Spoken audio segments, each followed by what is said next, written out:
Hello दोस्तों, you are most welcome in my YouTube channel Adarsh institute of English. दोस्तों, आज की इस वीडियो में हम लोग डिस्कस करेंगे मुल्कराज आनंद का एक फेमस नॉवेल जिसका टाइटल है अनटचेबल। अनटचेबल मीन्स अछूत।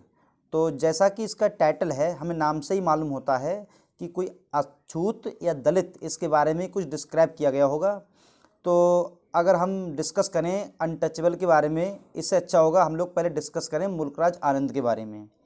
तो देखते हैं थोड़ा सा मुल्कराज आनंद के बारे में। बात करें मुल्कराज आनंद के बर्थ की, तो इनका जन्म हुआ था 1905 में पेशावर में। पेशावर जो प्लेस था, पहले तो था भारत में, लेकिन अब जो है पाकिस्तान में है पेशावर। यहाँ पर इनका जन्म हुआ था 1905 में और डाइड इनकी मृत्यु हुई थी 28 सितंबर 2004। 28 सितंबर 2004 के लिए इनकी डेथ हुई थी। और रीज़न क्या था डेथ का? Died of pneumonia. इनकी डेथ हुई थी निमोनिया से 2004 में। बात की जाए इनके पेरेंट्स की, तो इनके पिता का नाम था लालचंद, जो कि एक कह सकते हैं क्लर्क थे आर्मी पे ऑफिस में। और माता जो थी वो थी ईश्वर कौर।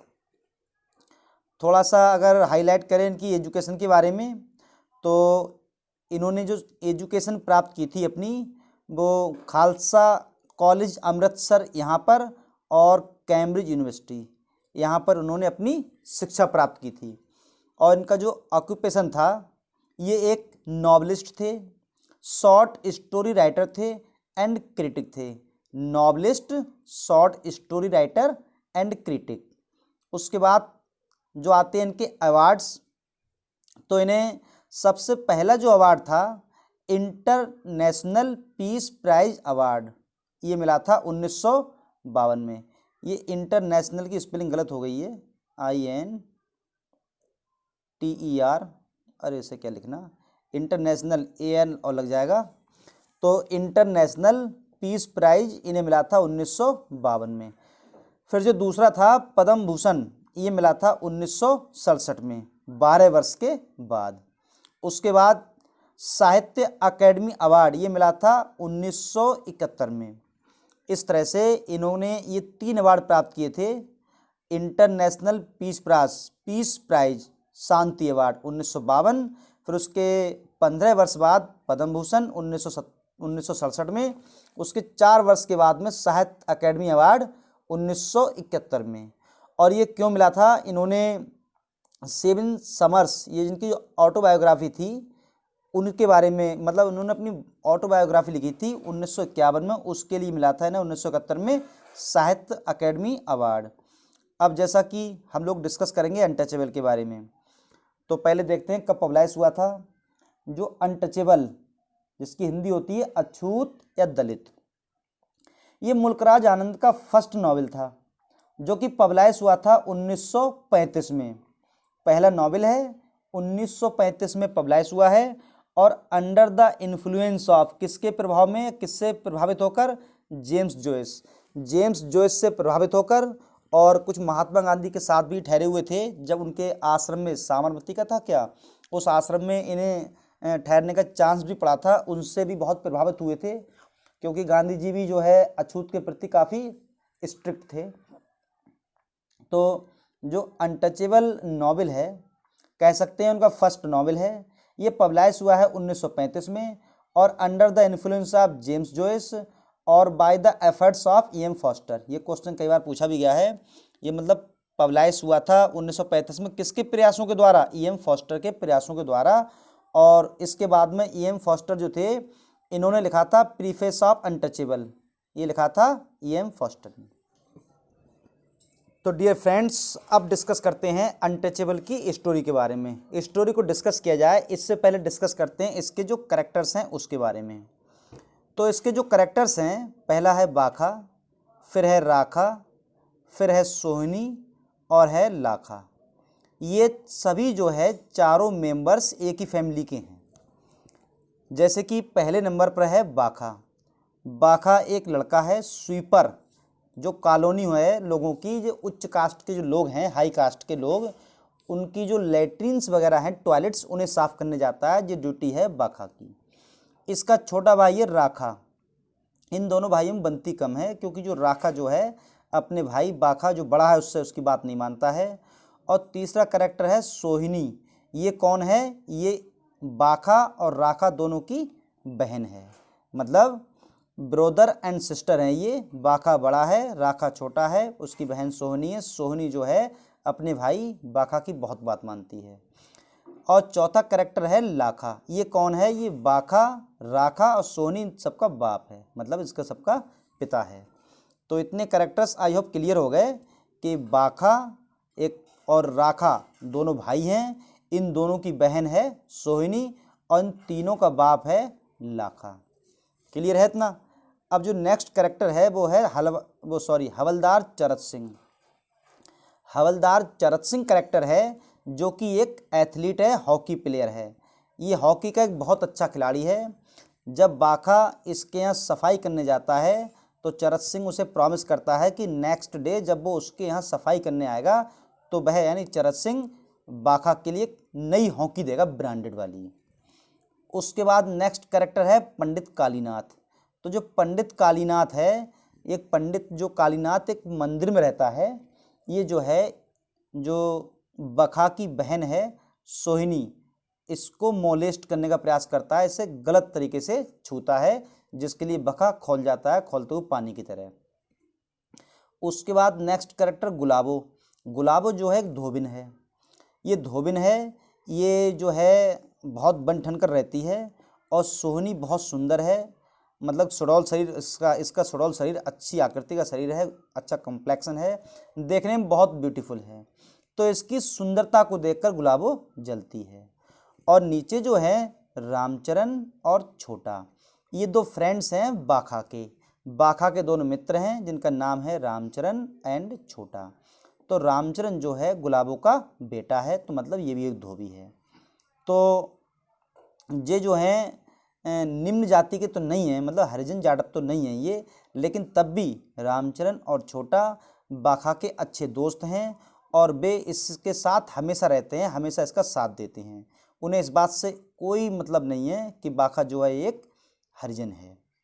तो ये हैं कैरेक्टर्स अनटचेबल के, जिसका मतलब होता है अछूत। नाम से ही लगता है कि अछूत, इसमें कोई ऐसी ही कहानी डिस्क्राइब की गई होगी जिसमें अछूतपन के बारे में दर्शाया गया हो। उसके बाद में अगर हम बात करें और कैरेक्टर्स की, तो ये कैरेक्टर्स और भी हैं, जैसे कि कर्नल हचिंसन, एक अंग्रेज हैं ये, इनकी बीवी हैं अंग्रेजनी जिनका नाम है मैरी हचिंसन। ये दोनों अंग्रेज हैं, लेकिन इन्हें इस बात का बिल्कुल घमंड नहीं है कि ये जो है उच्च जाति के लोग हैं, या मतलब ये जो है उससे बखा से बिल्कुल भी घृणा नहीं करते हैं, बल्कि उसे अपने घर ले जाते हैं। कौन? हचिंसन। ये नहीं, इसके डिस्कस बाद में करेंगे। ये हस्बैंड वाइफ हैं। और महात्मा गांधी के बारे में बताया गया कि महात्मा गांधी लास्ट में आते हैं और अपनी स्पीच को बयां करते हैं, देते हैं। तो ये कहानी है इसकी, मतलब कहानी क्या, इसके कैरेक्टर्स हैं। अब हम लोग डिस्कस करते हैं इसकी कहानी के बारे में। कहानी स्टार्ट यहाँ से होती है। बाखा जो है, बाखा, राखा, सोहिनी और लाखा, ये जो एक ही फैमिली के हैं, ये तो तीनों भाई बहन हैं और ये इनका पिता है लाखा। तो जो है ये जो है इनकी कॉलोनी अलग शिफ्ट की गई है। ये जो हरिजन लोग हैं ये अलग रहते हैं। इन्हें जो है हाई कास्ट के जो लोग हैं उनके पास में, उसके पास में भी रहने की अनुमति नहीं है, इसलिए इन लोगों की कॉलोनी अलग बसाई गई है। ये सब लोग वहीं रहते हैं। तो जो बखा की ड्यूटी है, वैसे तो ड्यूटी थी इसकी लाखा की। लाखा जो सब जमींदार थे उनका मुखिया था या लीडर था कह सकते हैं, ये सबका सीनियर था। तो इसकी ड्यूटी थी लोगों की जो टॉयलेट्स हैं वो साफ़ करना। लेकिन अब इसने काम जाना बंद कर दिया, ये जिम्मेदारी अपने बेटे बखा को सौंप दी। उसने बाखा से कहा ये सब काम तुम्हारा है अब। तो कहानी कुछ यहाँ से स्टार्ट होती है कि बाखा लेटा हुआ था, तो इसका पिता लाखा इसे गाली फकरी देते हुए, गरिहाते हुए, फटकारते हुए और चला आता है बाखा के पास, कहता है क्या तुझे काम पे नहीं जाना है आज? तो बाखा उठता है, बहुत सुस्त होता है और इसका जाने का तो मन नहीं है, क्योंकि ये टॉयलेट्स को अपनी मर्जी से साफ़ नहीं करना चाहता। रीज़न क्या है? बाखा है और इसके जो दोस्त हैं रामचरण छोटा, ये तीनों लोग साथ साथ रहते हैं और इन दोनों को इस बात से कोई हेट या हेट्रेड नहीं है कि बका एक निम्न जाति का व्यक्ति है, हरिजन है। तो ये लोग जो है अंग्रेजों की तरह रहना चाहते हैं। अंग्रेजों की तरह जैसे जिस तरह से अंग्रेज चलते हैं, बात करते हैं, उसी तरह से ये तीनों लोग बात करते हैं, घूमते हैं और अंग्रेजों को टॉमीज कहकर पुकारते हैं ये। तो जिस तरह से ये इसका रवैया है, इसका एटीट्यूड है, ये बिल्कुल रहना चाहता है अंग्रेजों की तरह। इसके पिता को ये सब चीज़ पसंद नहीं है। तो वो इससे कहते हैं क्या तुझे काम पे नहीं जाना है? तो कहता है हाँ काम पे जाना है। तो उठता है, काम पर चल देता है, काम पर चल देता है, काम निपटाता है अपना, जहाँ तहाँ मतलब सब लोगों की, बड़े लोगों की टॉयलेट साफ़ करता है और उसके बाद टॉयलेट साफ़ करने के बाद में घर आ जाता है। घर आता है, जब टॉयलेट साफ़ करके जब घर आता है तो इसे लगती है प्यास। जब प्यास लगती है तो अपनी बहन सोहनी से कहता है कि मुझे थोड़ा पानी दे दो। घर में पानी की एक बूंद भी नहीं है। तो जब पानी की घर में बूंद नहीं है तो पानी लेने के लिए काफ़ी दूर एक सरकारी जो नल है कह सकते हैं या तालाब कहीं पर है, वहाँ जाना पड़ता है सोहनी के लिए। अब सोहनी अपना जो है मटका सही या कुछ भी सही, मटका को लेकर चल देती है पानी भरने के लिए, क्योंकि उसका भाई बाका प्यासा है। वहाँ पहुँचती है, जब वो देखती है वहाँ पर बहुत लंबी लाइन है, एक ही जगह पानी मिलता है और लाइन बहुत लंबी है, तो वहाँ जाकर खड़ी हो जाती है, इंतज़ार करते रहती है कब इसकी बारी आए तो इसे पानी मिले। तो वहीं पर जो है सोहनी तो भाई, और वहीं पर पहुँच जाती गुलाबो जो कि धोबिन है। गुलाबो जो है पता नहीं किस बात से, सुंदरता से जलती है, क्या बात है, सोहनी से बहुत खिसियाती है, खिसियानी वाली खंबन नोचे। तो वहाँ इससे बहुत खिसियाती है, बहुत इसे बिना बात के ही एटरेंडम इसे गाली देती है, बल्कि यहाँ तक कि इवन इसे मारने तक को डर जाती है। तो वहाँ लोग इसे मतलब हाथापाई होने से बचा देते हैं, एक दूसरे को हटा देते हैं। तो सोहनी के लिए गुलाबो बिल्कुल पानी नहीं दिलवाना चाहती है। तो क्या होता है, वहाँ से गुजरते हैं कुछ, एक सिपाही गुजरता है, वो भी जो है लोग कहते हैं उससे कि मदद करो हमारी, वो मदद नहीं करता है। फिर जो है वहाँ पर जब सोहनी खड़ी हुई थी तो वहीं पर आए पंडित कालीनाथ। पंडित कालीनाथ आए, पंडित कालीनाथ ने जो है किसी को पानी नहीं दिया, बल्कि सोहनी के लिए मदद की। अपना मटका निकाला उन्होंने या अपना कमंडल निकाला और उसमें पानी भरा और सोहनी के मटके में भर दिया। ये देखकर जो और भीड़ खड़ी हुई थी वो लोग थोड़े खिसियाए, इरिटेट हुए, बोले ये क्या बात है भाई, हम पहले से खड़े हुए हैं। लेकिन ये बिल्कुल कुछ भी नहीं सुनते हैं, क्योंकि इसकी जो यौवन है या सुंदरता है सोहनी की, उससे बहुत अट्रैक्ट होते हैं। इसी वजह से वो इसकी मटके में पानी डाल देते हैं, भर देते हैं और पानी को लेकर वो घर पर चली आती है। लेकिन पानी घर पे चली आती उससे पहले क्या होता है, जब इसके मटके में पानी डालते हैं पंडित कालीनाथ, तो सोहनी से कहते हैं कल तुम्हें मंदिर में सफाई करने के लिए आना है। तो ये कह देती है हाँ कि आप जो है पानी मुझे मिल गया है, आपने मेरी मदद की है, मैं आऊँगी मंदिर में और मंदिर की सफाई कर दूँगी। ठीक है, अब यहाँ से ये चली जाती घर पे अपने। तो बका जो है पानी पीता है और पानी पीने के बाद में जो आराम करता है, आराम करने के बाद में जो है उसका पिता जो है लाखा कहता है बाका से, जाओ भी तुम्हारी ड्यूटी लग गई, जाओ भी टॉयलेट साफ़ करो। बाका इस बात को सुनता ही नहीं है, बिल्कुल ध्यान नहीं करता है और राखा से कहता है तू चला जा। तो राखा कहता है भैया मेरे बस की बात नहीं है। तो मतलब राखा तो इसकी बात को बिल्कुल सुनता ही नहीं है। अब जो है बाका आराम से बैठा हुआ है, जाता ही नहीं है। लाखा बहुत कहता है, लाखा गाली देता है अपने बेटे को, बाका को मारने को डर जाता है, लेकिन ये सुनता ही नहीं है। अचानक से एक आवाज़ आती है, बाहर से आवाज़ आती है कि कोई व्यक्ति आवाज़ लगाता है। तो ये तुरंत चला जाता है, क्योंकि वो थे चरत सिंह जो हॉकी प्लेयर हैं। चरत सिंह थे, उन्होंने इससे प्रॉमिस किया था यदि वह चरत सिंह के घर पर सफाई करेगा, उसके घर पर सफाई करेगा, अच्छी तरह से घर को साफ़ करेगा, तो चरत सिंह उसके लिए बाका के लिए एक हॉकी देंगे, बहुत बेस्ट वाली ब्रांडेड चमचमाती हुई हॉकी देंगे, हॉकी स्टिक देंगे। तो बाका बहुत खुश हो जाता है, क्योंकि इसे हॉकी खेलने का बहुत शौक था। तो नेक्स्ट डे ये जाता है, तो ये जो है चरत सिंह के घर पर सफाई करता है, अच्छी तरह से, बहुत अच्छी तरह सफाई करता है और चरत सिंह बहुत खुश होते हैं। नेक्स्ट डे इसके लिए हॉकी देते हैं, हॉकी लेकर बहुत खुश होता है, हॉकी लेकर अपने घर आ जाता है। उसके पिताजी इस बात से खुश नहीं होते कि उन्होंने सोचा अब ये टॉयलेट साफ नहीं करेगा, हॉकी खेलने में अपना समय बर्बाद करेगा। इस तरह से क्या होता है, एक दिन ये अपनी गली में कहीं पर हॉकी खेल रहा होता है और उसी गली में और भी लोग हॉकी खेल रहे होते हैं। तो बखा था और उसके मित्र भी थे। फिलहाल बखा ने जो है और जो हाई कास्ट के लोग उसके साथ में खेल रहे थे उनसे ज़्यादा गोल कर दिए। उनसे ज़्यादा गोल करने के बाद, क्योंकि अच्छा खिलाड़ी था, ये भी पहली बार खेल रहा था, इसे शौक भी था खेलने का, तो बखा ने उनसे ज़्यादा गोल कर दिए। वो लोग उसको मारने को डट गए और इसे जो है उठा उठा कर पटकने लगे।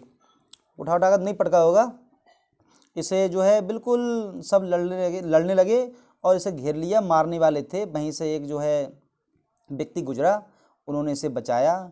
तो ये घर पे चला आया अपने। इसे बड़ा बुरा लगा इस बात का। रीज़न यही था कि ये जो था निम्न जाति का व्यक्ति था। वहाँ से जब ये घर पर आया, घर पर आकर इसने अपने पिता को बात बताई लाखा के लिए। लाखा और इसी को मारने को डट गए, इसी को गरिहाने लगे, इसको गाली देने लगे, फटकारने लगे। इस बात का इसे बहुत अफसोस हुआ। काफ़ी समय ऐसे ही बीत गया। उसके बाद उसके जो मित्र हैं रामचरण और छोटा, ये जो इसके मित्र हैं, ये आते हैं, उसे बुलाते हैं। किसे के लिए? ये दोनों बुलाते हैं बाखा के लिए। रीज़न क्या है, जो गुलाबों की लड़की है और रामचरण की बहन, उसकी शादी है। तो रामचरण की बहन की जो शादी है, उसकी शादी में जो रामचरण और छोटा, ये तो मित्र हैं, ये दोनों फ्रेंड्स हैं। तो जब रामचंद्र की बहन की शादी है, ये बुलाता है बखा के लिए शादी में, लेकिन ये आना नहीं चाहता। रीज़न इसके दो हैं, क्योंकि ये जो धोबी हैं इससे तो ऊंची जाति के हैं। तो ये सोच रहा था कि ऐसा ना हो मैं वहाँ जाऊँ तो मेरा अपमान हो। एक रीज़न ये था। दूसरी बात ये थी, बाखा के लिए रामचंद्र की बहन से प्रेम था, ये उससे शादी करना चाहता था, मतलब प्यार करता था इससे। लेकिन इस बात को डिस्क्राइब करने का, मतलब जो है बयां करने का इसमें साहस नहीं हुआ, क्योंकि इसके अंदर वही डर था कि मैं निम्न जाति का व्यक्ति हूँ, हरिजन हूँ, और जो है मुझे इस बात का अधिकार नहीं है। क्योंकि इसने ये सोच लिया मेरे बाप को पता चला गया तो पट डाल के मारेंगे मुझे। फिर क्या हुआ, वहाँ से वो लोग चले गए।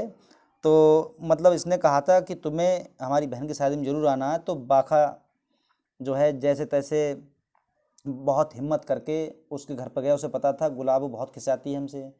तो वहाँ गया और वहाँ जाने के बाद में जैसे ही वहाँ पहुँचा तो गुलाबो ने उसे देखा, और गुलाबो ने उसे देखा, वो उसे भगा दिया। ये दोनों भी दोस्त थे, जबकि रामचंद्र की बहन की शादी थी। तब ये दोनों फ्रेंड, ये भी और ये तीनों लोग बाहर चले आए। उधर क्या हुआ था, इस पंडित कालीनाथ ने कहा था सोहनी से तुम्हें आना है और मंदिर को साफ़ करना है। तो नेक्स्ट डे सोहनी गई, मंदिर को साफ़ करने के लिए गई। तो एक दिन बखा जो है उसी मंदिर के पास से गुजर रहा था। वहीं पर थोड़ी जो टॉयलेट्स है उन्हें साफ़ कर रहा था, फिर मंदिर के पास से गुजर रहा था। वहाँ पर सोहनी की जो है, सोहनी वही मंदिर था, तो सोहनी उस मंदिर को साफ़ कर रही थी। जब वहाँ से ये गुजरा तो वहाँ से कुछ लोगों के चिल्लाने की आवाज़ आई। कुछ लोग चिल्ला रहे थे कि मतलब अछूत अछूत। तो इसने सोचा पता नहीं क्या बात है। जब ये वहाँ पहुँचा तो उसने देखा कि पंडित कालीनाथ जो है इसकी बहन को गाली फकरी दे रहे थे, गाली बक रहे थे, फटकार रहे थे और कह रहे थे इसने मुझे गंदा कर दिया, इस तरह से कहते हुए। तो सोहनी ने अपने भाई को बताया बखा को कि ऐसा नहीं है, इस पंडित कालीनाथ ने मुझे गलत तरीके से छूने का प्रयास किया, बल्कि छुआ, इसने मुझे मोलेस्ट करने का प्रयास किया। जब बखा ये बात सुनता है, बखा क्या कोई भाई ये बात सुनेगा तो वो खोल जाएगा। तो बखा एकदम बहुत नाराज़ हो गया, लेकिन इसने अपने आप पर कंट्रोल रखा, क्योंकि इसे पता था लोग इसी को भला बुरा कहेंगे। तब भी ये जो है पंडित कालीनाथ पर डटा जा रहा था। फिर क्या हुआ, वहाँ पर जितने लोग थे वो सब लोग इनको ही बुरा कह रहे थे। ये घर पर चला आया। घर पर आने के बाद में इसने अपने पिता को बात बताई। इसने कहा कि मैं पंडित कालीनाथ को छोड़ूंगा नहीं, जान से मार दूंगा उसे।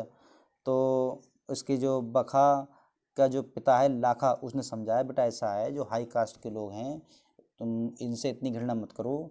तो इसने कहा कि पिताजी आप हाई कास्ट के लोगों को इतना क्यों मानते हो। तो उसने कहा था एक बार जब तुम बीमार हो गए थे, तुम मरने ही वाले थे, तो हाई कास्ट के किसी डॉक्टर ने तुम्हारी सहायता की थी या तुम्हारी जान बचाई थी। इतना कहने के बाद में जो है उसका थोड़ा हृदय पिघल जाता है। तो एक दिन क्या होता है, एक जगह से गुजर रहा होता है ये बखा, तो ये किसी हाई कास्ट के व्यक्ति से टच हो जाता है। मतलब गलती उसकी थी, जब ये टच हो गया तो उसने इसे बहुत मारा। कि तूने मुझे गंदा कर दिया, तूने जानबूझकर मुझे छुआ है। तो इस बात का से बहुत अफसोस हुआ। ये घर पर आया। जब घर पर आया और इसके पिता ने कहा था भाई ऐसा करो कि तुम मांग कर लेकर आओ। सोहनी के लिए मना कर दिया था, सोहनी के लिए बखा ने मना कर दिया था कि तुम मत जाना, कि जब से उसने पंडित कालीनाथ ने उस पर हाथ डाला था तब से बखा ने मना कर दिया, बोले तुम घर जाओ मैं मांग कर लाता हूँ। ये मांगने के लिए जहाँ तहाँ गया तो किसी ने इसकी कोई मदद नहीं की। एक के घर पर गया तो उस औरत ने जो है ज़्यादा ही इसने रिक्वेस्ट की तो कोई रोटी दे दी और वहाँ से जो है रोटी लेकर घर आ गया। जब ये घर पर आया तो लाखा था बाखा का पिता, ये जो है बहुत फटकारता है, इसे बहुत गाली फटकार देता है, इसे घर से निकाल देता है। क्योंकि ये बाखा जो है वो चाहता है बाखा मेरे अकॉर्डिंग चले, तो बाखा जो है सुनता नहीं है उसकी इतनी, तो अपने घर से भगा देता है। घर से भागने के बाद में ये पहुंच जाता है मतलब एक जगह और पहुंचता है। वहाँ पर इसे मिलते हैं ये कर्नल हचिंसन और उसकी बीवी मैरी हचिंसन। ये दोनों मिलते हैं, ये दोनों नहीं मिलते हैं, सॉरी माफ़ करना। ये मिलता है केवल हचिंसन मिलता है। वो कहता है बाखा से तुम मेरे साथ चर्च चलो। वहाँ पर जो है इस धर्म के प्रति लोग घृणा नहीं करते हैं, वहाँ पर ऐसा कोई व्यवहार नहीं करेगा तो कि तुम हरिजन हो। ये बड़ा खुश होता है कि ये बड़ा अच्छा आदमी लग रहा है, तो इसे जाता है, इसके साथ चल देता है। वहाँ पर इसकी पत्नी होती है मैरी हचिंसन, ये हस्बैंड वाइफ हैं। मैरी हचिंसन वो देखती है, बोले रे इस जमादार को कहाँ ले आए तुम, ये हरिजन को कहाँ ले आए, ये सब हमको गंदा कर देगा, हमारे घर को गंदा कर देगा। जब ये सुनता है बखा तो वहाँ से भाग जाता है। वहाँ से भागकर पहुँचता है रेलवे स्टेशन पर। जब रेलवे स्टेशन पर पहुंचता है बाखा वहीं बैठ जाता है, तो वो देखता है कि बहुत लोग हैं भाई, आखिर ऐसा रीजन क्या है, इतने लोग क्या कर रहे हैं यहाँ पे। तो उन सब लोगों की बात सुनता है, उनकी बात के थ्रू उसे पता चलता है कि जो महात्मा गांधी हैं वो वहाँ आ रहे हैं और वो धर्म के प्रति अपनी स्पीच देंगे। मतलब जो धर्म के प्रति लोग, कास्ट के प्रति लोगों के जो विचार हैं उसके प्रति अपने विचार देंगे वो, या धर्म के बारे में अपनी एक स्पीच देंगे। जब बाखा को ये पता चलता है बहुत खुश होता है, वो जाता है भागता हुआ महात्मा गांधी की स्पीच सुनने के लिए। महात्मा गांधी वहाँ पर आते हैं और अपनी स्पीच देते हैं, बताते हैं कि आज भी हमारे समाज में जो है कास्ट सिस्टम जो है, जात पात बहुत बड़ा धब्बा है और इसने हमारे समाज को क्षति पहुँचाई है और जात पात समाप्त होनी चाहिए। वैसे भी महात्मा गांधी जी जो हमेशा कास्ट सिस्टम का जो है अपोज करते थे, प्रोटेस्ट करते थे, इस तरह की जो है वो भाषण देते हैं। और ये भी कहते हैं कि अंग्रेज़ों के लिए, जो अंग्रेज़ हैं, ये एक नई स्कीम ला रहे हैं, एक मशीन इस तरह की ला रहे हैं जिस तरह से जो टॉयलेट्स हैं उससे साफ़ हो जाया करेंगी, आदमी को हाथ से टॉयलेट साफ़ करने की आवश्यकता नहीं पड़ेगी। जब बाखा महात्मा गांधी जी की स्पीच सुनता है बहुत खुश होता है। उसकी स्पीच सुनने के बाद में ये चले जाते हैं। उनकी स्पीच सुनने के बाद में बाखा जो है अपने घर, मतलब अपनी फैमिली में, बाखा, राखा, सोहिनी और लाखा जो उनके पिता हैं, यहीं अपने घर आ जाता है। और वह जो महात्मा गांधी ने जो बताया था कि टॉयलेट साफ़ करने की जो मशीन आने वाली है, इससे हम लोगों को लेटरिन, या जो है लोग टॉयलेट से लेटरिन जो साफ़ करते हैं उन्हें साफ़ करने की आवश्यकता नहीं पड़ेगी।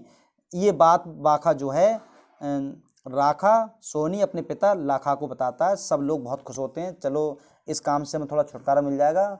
और यहीं पर जो है कहानी माय फ्रेंड्स समाप्त होती है। और आई होप आपको कहानी पसंद आई होगी। अगर कहानी अच्छी लगी हो, वीडियो अच्छी लगी हो, तो प्लीज़ चैनल को सब्सक्राइब करें, वीडियो को लाइक करें, कमेंट करें, शेयर करें। आज की वीडियो में बस इतना ही। Thanks for watching. धन्यवाद दोस्तों।